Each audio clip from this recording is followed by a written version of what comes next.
Salut à tous, le journal du foot de ce vendredi 4 octobre. Pierre-Emerick Aubameyang n'est pas du genre à se laisser marcher dessus. L'attaquant d'Arsenal n'a pas apprécié que son ancien président s'exprime sur son transfert en Angleterre.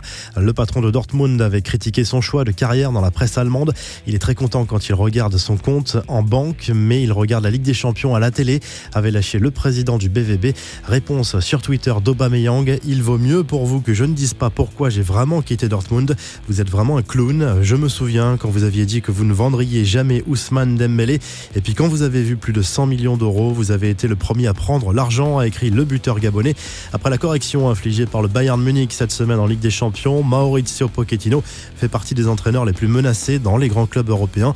Le technicien argentin garde pour le moment la confiance de ses dirigeants, mais il va devoir redresser rapidement la barre. Un facteur important plaide en sa faveur. En cas de licenciement, Pochettino partirait avec un chèque de 36 millions d'euros, comme l'explique le Daily Mail. Quelques infos en bref et en images. Mauvaise soirée pour les clubs français en Ligue Europa. Match nul pour Saint-Etienne à domicile contre Wolfsburg.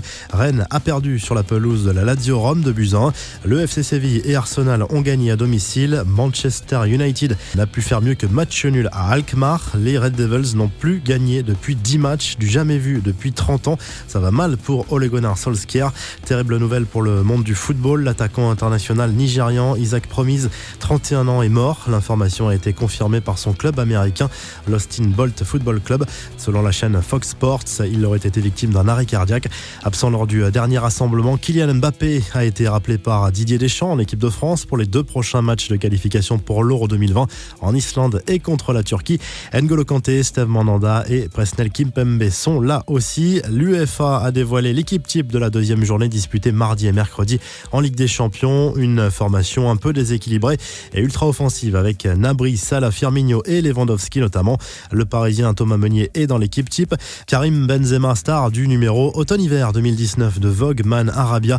L'attaquant madrilène évoque notamment sa vie personnelle et les difficultés rencontrées dans sa carrière, mais c'est surtout son style vestimentaire qui a beaucoup fait réagir sur les réseaux sociaux.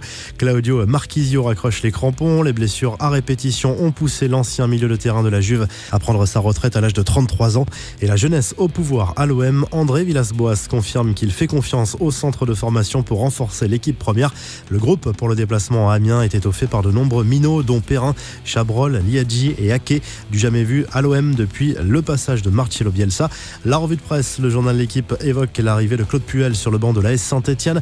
L'ancien coach de Leicester va tenter de relancer les Verts. Thibaut Courtois à la une de Marca ce vendredi. Le gardien du Real Madrid revient sur son début de saison délicat et assure qu'il n'a pas perdu confiance. Victime d'une grosse gastro cette semaine, Courtois avait dû sortir à la mi-temps du match contre Bruges et aurait perdu 3 kilos.